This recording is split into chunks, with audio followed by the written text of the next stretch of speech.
Hello and welcome back to the garden sessions of the Blackford Book Club again. Part 6 of my mini-series on my very first self-published book that I'm going to show you, like a magician's assistant. It's a book I'm immensely proud of, and without further ado, page 126 of your personalised copies. You'll find a chapter entitled Welcome to the Pleasure Dome. Manchester City 2, Liverpool 2. Following Diogo Jota's 13th minute equalising goal that cancelled out Kevin De Bruyne's opening strike for Manchester City 8 minutes earlier, ex-Liverpool defender and personal favourite of mine from the 1980s, Jim Beglin, stated on TV colour co-commentary, "Welcome to the Pleasure Dome." And barely a quarter of an hour into this clash of the two best club teams in all the world, they were duking it out, duelling for the ultimate prize of English football, tied at 1-1, and the pleasure level depended where you sat on the football supporting scale.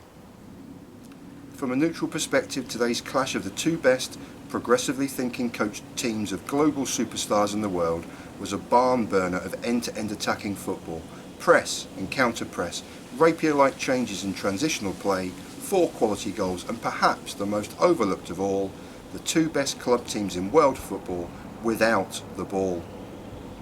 Both teams play with a high defensive line that negates a third of the playing area, and with flying attacking wing backs, this already condensed pitch is constantly stretched at lightning speed, an absolute thrill ride for a neutral. Writing objectively, despite my red supporting roots, the Blues of Manchester City were magnificent in the first half. They thoroughly dominated as a train roars by, and should have led by more than 2-1 at the break, and perhaps should have been 3 or 4 more goals clear in a game ostensibly already over. They were relentless from the opening kick-off on both sides of the ball, and when in possession they were pulling the Liverpool team apart at the seams. A quick free kick saw a Reds defence retreating and in a tangled, half-awake state. De Bruyne's fierce shot deflected yet again off Mr. Deflection Joel Matip, and the ball spun into the far corner of Alisson Becker's goal and in off the post.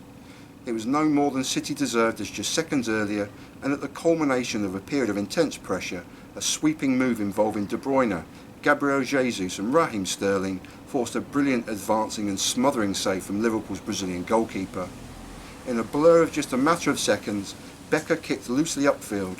Sadio Mane was hesitant on the edge of his own penalty area, a free kick followed that was quickly taken, and the dishevelled looking Liverpool were already a goal behind. The Reds' equaliser on 13 minutes and our collective welcoming to the Pleasure Dome was both a beautiful piece of sporting art and the Reds' only real attacking threat posed in the entire first half of play. Thiago Alcantara's majestic crossfield ball was played into the path of Mo Salah by Trent Alexander-Arnold, but his cross was cleared from danger but into the path of Andy Robertson. His curling cross was squared across goal by a continually running Alexander-Arnold, and Jota slotted home from close range and under the body of City's Brazilian goalkeeper, Ederson. Liverpool had equalised from nowhere in a game they simply hadn't started, and that pattern would continue for the rest of the first half. If I had to endorse a Blues man of the match, I'd plump for João Cancelo. He should have scored just before the half-hour mark but dragged his shot wide as his team tightened the screw. Liverpool were defensively shambolic in the first half, with even the simplest and straightest of passes cutting through the defensive line, and especially for the marauding runs of Cancelo. Being unable to escape their own half, the Reds gave away a sloppy corner, and when the resultant corner was cleared it came back with interest. Cancelo's curling cross was brilliantly volleyed high into the Liverpool net by Gabriel Jesus, left all alone by a wretched and out of sorts Reds defence. City had dominated proceedings even without the ball, and their 2-1 half-time lead could have been 2 or 3 more. However, 46 seconds into the second half and the game was locked again at 2-2, and at the end of a real gem of a piece of footballing art and the finest examples of the PlayStation football these two teams play. First, Virgil van Dijk's sweeping crossfield pass found its way to a one-touch pass from Jordan Henderson that Alexander-Arnold first stepped over before reverse passing into the stride of Mo Salah. His quick look up and first time release of a pass rolled fast yet perfectly into the stride of Sadio Mane, who calmly lifted a brilliant first time shot high into the City net. The next 15 minutes was all Liverpool as they'd finally hit their straps, but they couldn't carve out any real goal scoring chances. Salah, non-existent in the first half, was now in the game and as threatening as his goal-scoring strike partners, and the arguable Reds' man of the match, Joel Matip, was elegantly untroubled in a Liverpool defence now on much firmer ground. City posed a more attacking threat as the game entered its final quarter, with Virgil van Dijk blocking a goal-bound effort from Gabriel Jesus before, from an acute angle, he then fired high and wide of Becker's goal with just 18 minutes left.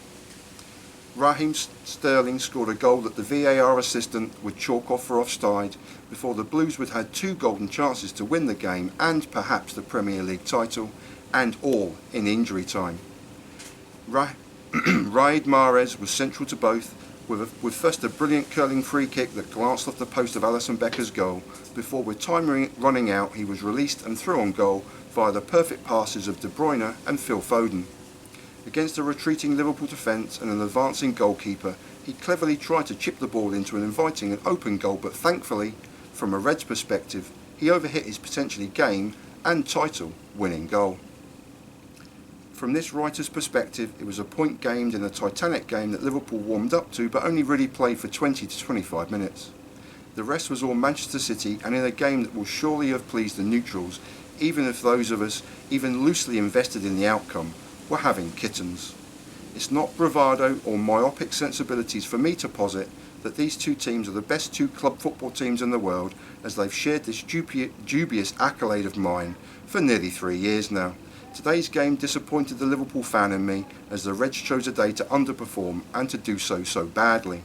They weren't at the racecourse, let alone the races themselves, until the second half, but were then more than a match for their hosts in the second 45-minute period. City were relentless even without the ball, and with it, they were wasteful in the final third of a pitch. These two magnificent teams, under the tutelage of 2 footballing purists for managers, have squashed a high-intensity game of chess into 20-plus less black and white squares. 6 days' time and the chess match will resume for a place in the FA Cup final and the quarter-final ties in the Champions League. Manchester City are favourites to win a treble. Liverpool are outsiders for an unprecedented quadruple. Regardless, I sign off in pleasingly customary fashion these days. Liverpool are playing zeitgeist football, one of the 2 best club teams on the planet, and are still in every competition they entered back in August. Welcome to the Pleasure Dome, everyone. A couple of stumbles. I'm going to forgive myself. It's a sunny September day in the middle of a heat wave. I thank you for watching. I thank you for being there. There'll be links below as to how you can publish my own self-published book.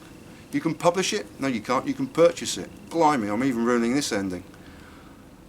Thanks for watching. There'll be links below for other ways to support this crazy man sitting in his garden, reading aloud, with a train roaring by and cars coming by behind me. And I leave you in peace, and in solidarity, and in a Beatles t-shirt, and thanks for watching.